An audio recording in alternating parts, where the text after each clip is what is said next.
Wake up, RipCity. Your Blazers have won 2 games in a row, beating the Boston Celtics and the Dallas Mavericks in consecutive nights. And we're here to talk all about it. It's the Wake Up RipCity podcast. I'm one of your hosts, Alex Moore. Joined alongside me, it's Jay Gliss. We've got a lot of fun stuff to talk on the show. We decided let's be positive. Let's have fun today. It's almost the end of 2025. Let's end the year on a high note. So we're going to talk about all the positives that we're experiencing right now as Blazer fans, which of course include these last 2 wins. Also include the NBA All-Star returns, the first All-Star returns. I saw them, and Gliss, I was pretty excited to see where Deni ranked, so we'll let you know where Deni is on those returns and how he's doing. And we're going to make sure that if you're listening to this podcast that you're voting too. So we should all be voting because the Blazers have a chance to have an All-Star this year. So we are so excited to get to all of that on the show today. But like every other episode that we record, we start up on a positive note. We wake up on the right side of the bed here at the Wake Up RipCity podcast. So Gliss, it's good to see you. I'll hand it off to you, but I'm feeling positive today. How are you feeling? I'm feeling good, and I got to give some love to Caleb. Well, no pun intended. Caleb Love. Shit, man, 24 points, 6 threes off the bench for an undrafted rookie. It's not too bad. It's funny because I've been talking with a friend of mine, and he was kind of like down on. He's like, man, I kind of feel like Repair should be in there or someone else. Like, just feels like he's, you know, when he takes bad shots or they're not going in. And I'm like, just give him some time. You want to see him get his confidence and take his shots and do his thing. And last night we saw the benefit of that. So, you know, that's who I'm going to give some love to this morning. So you did it again. Yeah, absolutely. Caleb Love.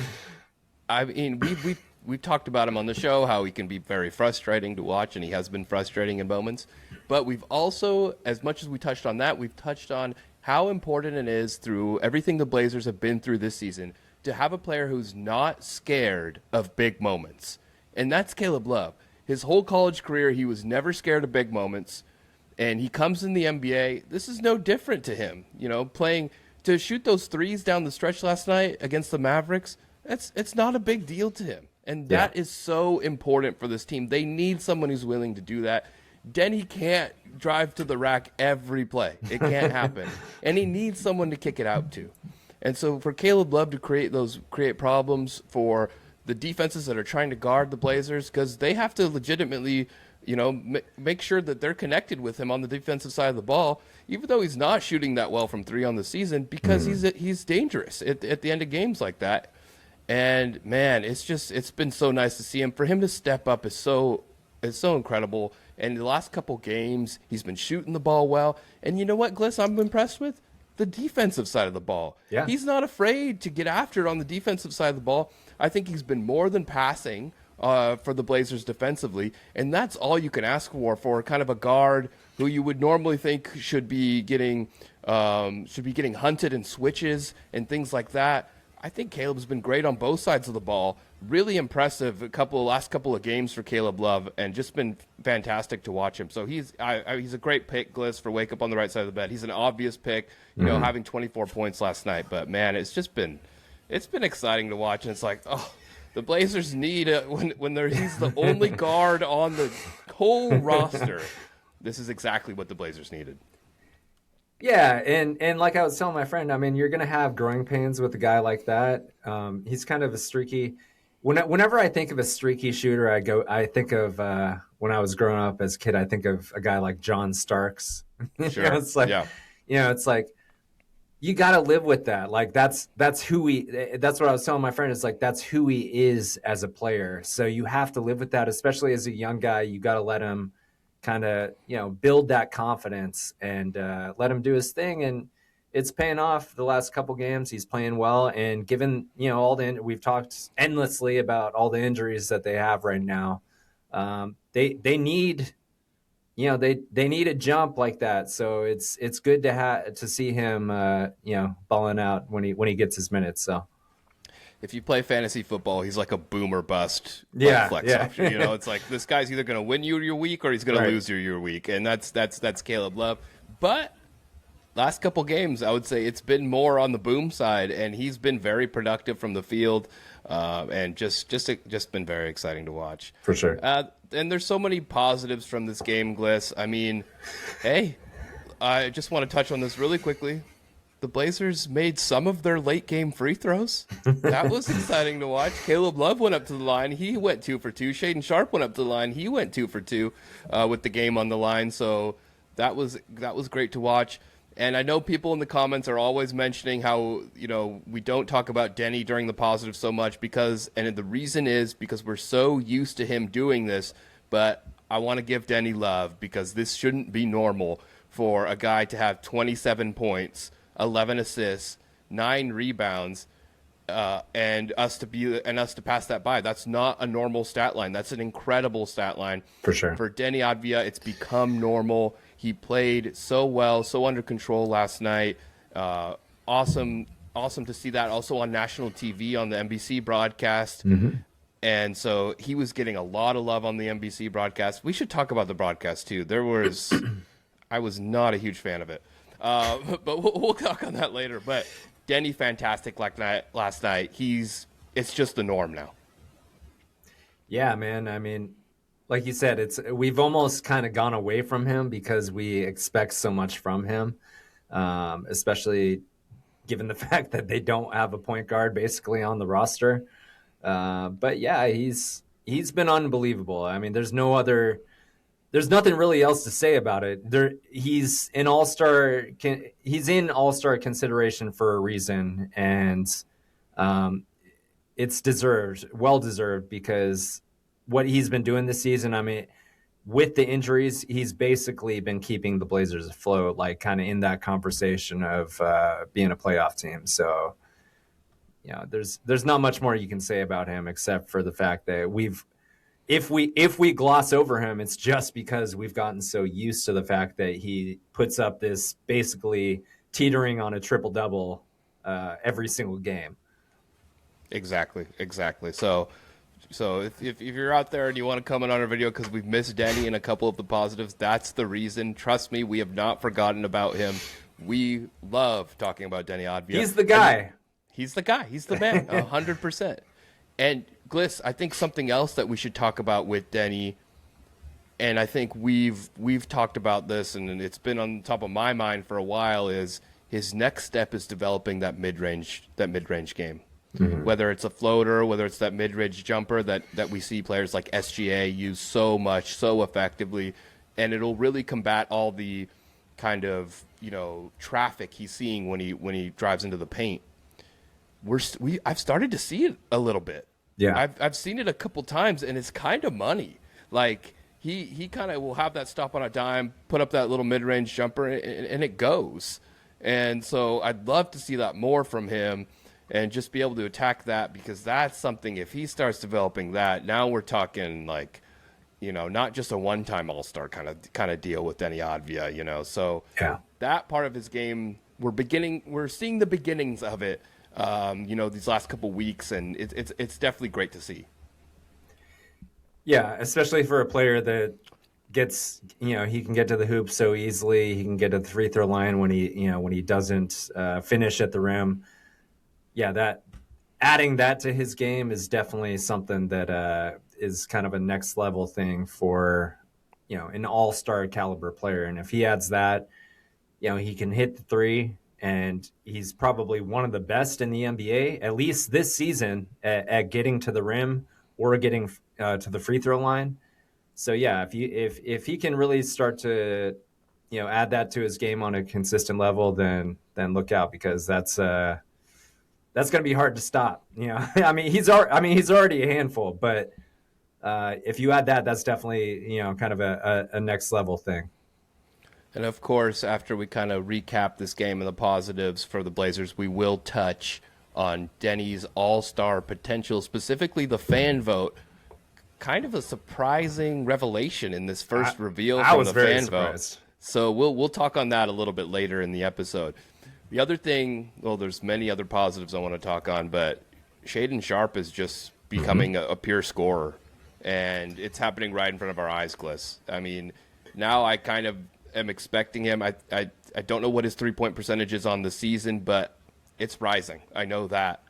And I know he shot 40% last night, and if he can do that every night, then I'm good with that. I'm good, yeah. If he can shoot 35, I'm good. Yeah. But he cools off a little bit last night. I think he shot 40% from the field last night, but he's been shooting 50%, in so many games recently, taking great looking shots. The mid-range jumper is there's still some moments where I'm like, hey, I don't know about, but we'll let that pass. He's attacking the rim. It's been great to see him. I mean, you have to think that going back to the beginning of the season when he was kind of staying away from attacking the rim, that he was getting bogged down a little bit by that calf injury and kind of the injuries he's gone through this year. But now to see him become this kind of effective scorer, that Denny and him are kind of this 1-2 punch where you see them working off each other. Yeah. It's just it's very exciting to watch, and even to imagine pairing it with a point guard at some point, maybe in our lifetimes. It's going to be so exciting to watch them play once this roster becomes whole again. Yeah, for sure. And quietly, gets 5 rebounds, 5 assists. He's definitely been playing at a different level the last 2 or 3 weeks. More aligned with what I think we were hoping as Blazer fans when we came into the season. It was kind of a rough start, and then he's kind of been dealing with that calf injury, some minute restrictions, and all that. But yeah, I mean, he's been playing really well, and you can kind of, like you said, you can kind of see the trust building between him and Denny. That's a beautiful thing, and yeah, it's like I say, it's that I'm not gonna lie, the one that Magic loss is still sticking with me a little bit. But if you look at the bigger picture, I mean, the last 10 days, the Blazers have been playing pretty good basketball. Even that Orlando loss where they kind of gave it away. Overall, big picture, things are starting to look towards the right direction. They've been playing good basketball. They've been racking up some wins, and that's what we were hoping for in this stretch. So. Exactly, and I think one thing we touched on too is that they just need to tread water. And yeah, there's been like stretches where they've lost 2-3 games in a row, and it's like, oh man, or it's like if they could have just won one of those, all tough losses too. Every single one of them. It's like it feels like all the losses that they've had. It feels like probably 90% of them they've been right there, where it was like a possession or two, or a missed rebound or something like that. So it's been tough, but yeah, they've been very competitive. So it's good to see them rack up some wins. Yeah, and it's just it's if they could, we talked about this. They could throw a win in here or there and just tread, and they have been. I mean, to be honest, it's like you look at these tough losses and they're painful, and it's like, oh man, I wish they could have pulled that one out. But you string a couple wins together, all of a sudden, we're looking at a team that's still there, right there in the kind of the playoff battle and in the play-in battle at least. And so the Blazers, are right there as far as where the standings go, and that's kind of all you can ask for this team as this season goes on. Another thing that I wanted to touch on, Gliss, as the Blazers are 14-19, by the way, still sitting in that 10th seed. Donovan Clingan. I mean, he's just been ferocious these last couple of weeks, and seeing his growth has been so exciting to see.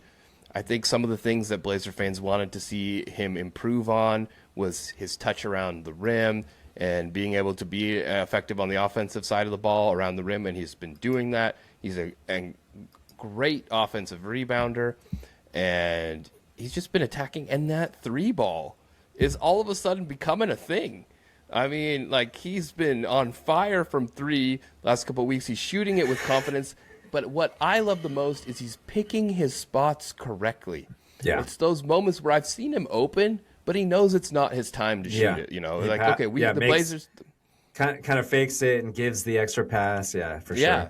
And the Blazers, in their offense, if there's a time and a place for Clingan to shoot that shot, and if the center on the opposing team's really giving him a lot of space, it's nice to see him take it, because he has to hold them to to that kind of, he has to hold them to that. Like Yeah. the defender has to know that they have to step out for that.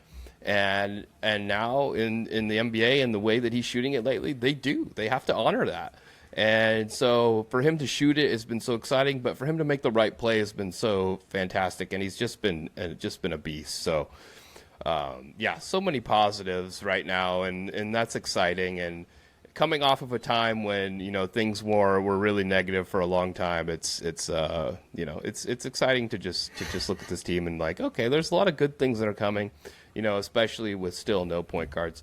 A couple of other things, Gliss. CD Sissoko has continued to do what he does, and Yeah. I have to keep shouting him out. Some of these plays, man, where he's hustling and getting steals and throwing the ball off people out of bounds, I'm just like, this guy plays so damn hard. It's just incredible to see. Yeah. Incredible. Ryan Rupert has been good lately. In his moments, he's hitting shots and and just making the right plays, and he doesn't look completely lost. I still think there's moments where I'm like, okay, he has no idea what's going on out there. But for him to come in and step in a game where Chris Murray, was out last night, it was very exciting to see that as well. So yeah, that's what I got, Gliss. Any other positives from this recent stretch of Blazers wins? No, I'll piggyback on CD though, man. I love watching that guy play, and with how depleted their roster has been for the last month or so, it's been fun to watch him because he's all hustle, and I was always like a final cut guy. Yeah, in my basketball career through high school, so I'm attracted to guys like that just go out there and just play as hard as they can. Like, you're not going to outwork me. Like, I'm gonna be the guy playing the hardest out here.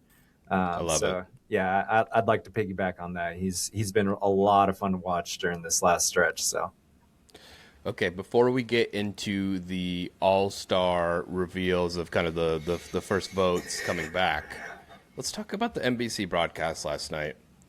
I was very excited because I missed the NBC game earlier this season to watch the Blazers on NBC. Mm-hmm. I didn't. What was going on?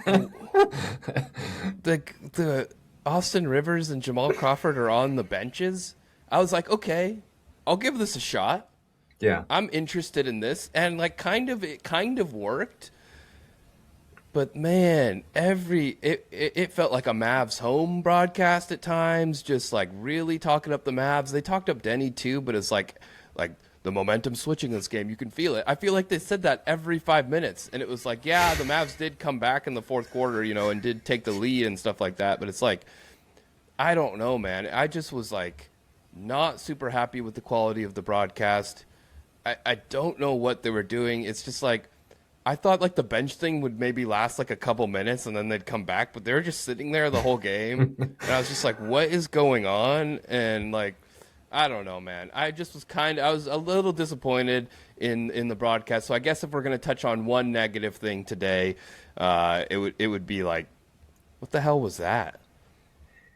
Yeah, I get it. I still, because they have the John Tesh round ball rock. Yeah. It heals all. It heals all. It's for like sure. it's still resonates. But yeah, I think it is interesting watching some of these national games. Amazon is new as well, and some of the some of the new partnerships that they have, which I think is great. I love the fact that they're kind of trying to do what the NFL has done, where it's like, hey, fuck it, let's just let's put national games every night. Let's extend our reach to national broadcasts where we have NBA basketball that you can watch almost every single night of the week.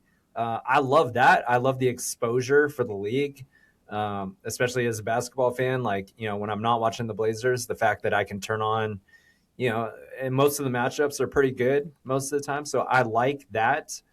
But it does feel like some of the new partnerships are a little bit of a work in progress. It doesn't feel like it's necessarily hitting, especially when we've had, Turner Broadcasting for the last, seems like forever, with, on TNT with Kenny and Shaq and and Charles and Ernie. And so, I mean, it feels like it's been so consistent for the last couple decades with what we expect from the NBA broadcasts on a national level, that it is a little different. Like you can tell they're trying to branch out and do some different things, kind of aligned with what Monday Night Football does on ESPN with the Manning simulcast and all that stuff. So I like adding a different flavor, but it does feel like it's not really hitting the right way yet. Yeah. I agree. If you can't tell, yeah. I mean, it was just hard to listen to them at times, and I think Austin Rivers is okay.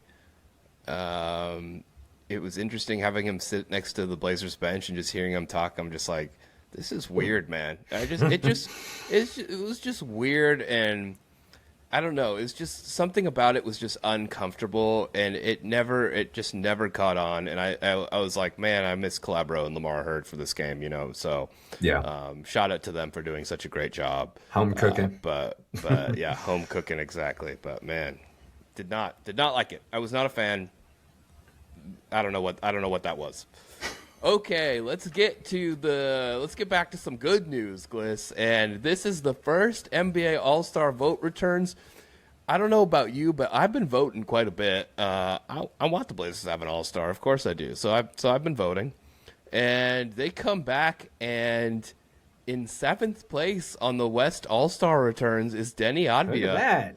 606,000 votes. I mean, he's ahead of Kevin Durant, LeBron James, James Harden, Anthony Davis, Devin Booker, a lot of big names that he is ahead of. So super exciting. And you know what? He's only, 150,000 votes behind Victor Wembanyama and just like less than 50,000 votes behind Anthony Edwards. So this is fantastic to see Denny 7th place in the All-Star returns. I mean, this is great news for his All-Star potential, and it also seems, Gliss, all the national broadcasts that I've heard people talking about the All-Star game is everyone saying that Denny's a shoo-in. So, I mean, this would be a huge snub.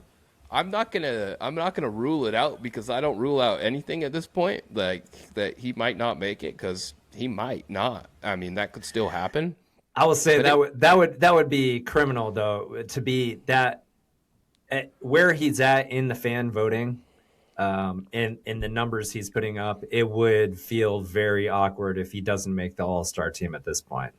It would make no sense. It would be one of the biggest snubs ever with his stat line, with his numbers. Like it would be probably one of the first times ever that a player's put up those numbers and not made the All-Star team. So it would be absolutely criminal. I think we all agree. And I'm just looking at the NBA All-Star Instagram, and this is the post they have, which is the first West returns, and all the comments are about Denny. Vote Denny over KD and LeBron, Denny. So it's there's a lot of traction here. And Gliss, I think we can easily be a part of this, Gliss. Let's get ourselves in the game. We're both voting.